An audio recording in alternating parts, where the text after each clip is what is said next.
Tamil Nadu 360 News. நிலக்கோட்டையில் நடைபெற்ற சமுதாய வளைகாப்பு விழாவில் கர்ப்பிணி பெண்களுக்கு பரிசுகள் வழங்கப்பட்டன. இதில் ஏராளமானோர் கலந்து கொண்டனர்.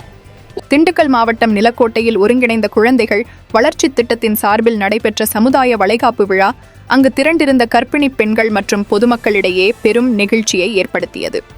அரசு சார்பில் தாய் வீட்டுச் சீதனம், நிலக்கோட்டை வட்டார ஒருங்கிணைந்த குழந்தைகள் வளர்ச்சி திட்ட அலுவலகம் சார்பில் ஏற்பாடு செய்யப்பட்டிருந்த இந்த விழாவில் அப்பகுதியைச் சேர்ந்த நூற்றுக்கணக்கான கர்ப்பிணி பெண்கள் அழைக்கப்பட்டிருந்தனர். விழாவில் பங்கேற்ற பெண்களுக்கு பாரம்பரிய முறைப்படி சந்தனம், குங்குமம் இடப்பட்டு இரு கரங்களிலும் வளையல்கள் அணிவிக்கப்பட்டன. தொடர்ந்து அரசு சார்பில் தாய் வீட்டுச் சீதனமாக புத்தாடைகள், மஞ்சள், குங்குமம், வளையல்கள், பழங்கள் மற்றும் ஊட்டச்சத்து பெட்டகங்கள் அடங்கிய சீர்வரிசை தட்டுகள் ஒவ்வொன்றாக வழங்கப்பட்டன. அறுசுவை உணவு மற்றும் ஆலோசனைகள்.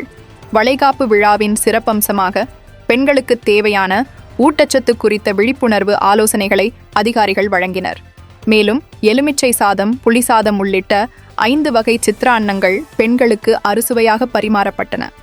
நெகிழ்ச்சியில் பெண்கள். இது குறித்து பயன் பெற்ற பெண்கள் கூறுகையில், வசதி வாய்ப்பு இல்லாத சூழலில் சொந்த பந்தங்கள் முன்னிலையில் வளைகாப்பு நடத்த முடியாத எங்களுக்கு அரசாங்கமே ஒரு தாய் வீடாக மாறி இந்த சீர்வரிசைகளை வழங்கியிருப்பது மனதிற்கு பெரும் நெகிழ்ச்சியை தருகிறது என ஊர்க்கமாக தெரிவித்தனர்.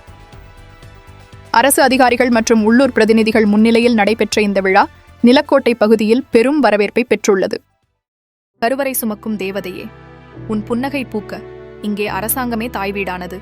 வண்ண வளையல்கள் ஒலிக்க, வகை வகையான உணவுகள் மணக்க, பாசமாய் தட்டேந்திய சீர்வரிசைகள், உன் தாய்மைக்கு தந்த பொன் மகுடங்கள்.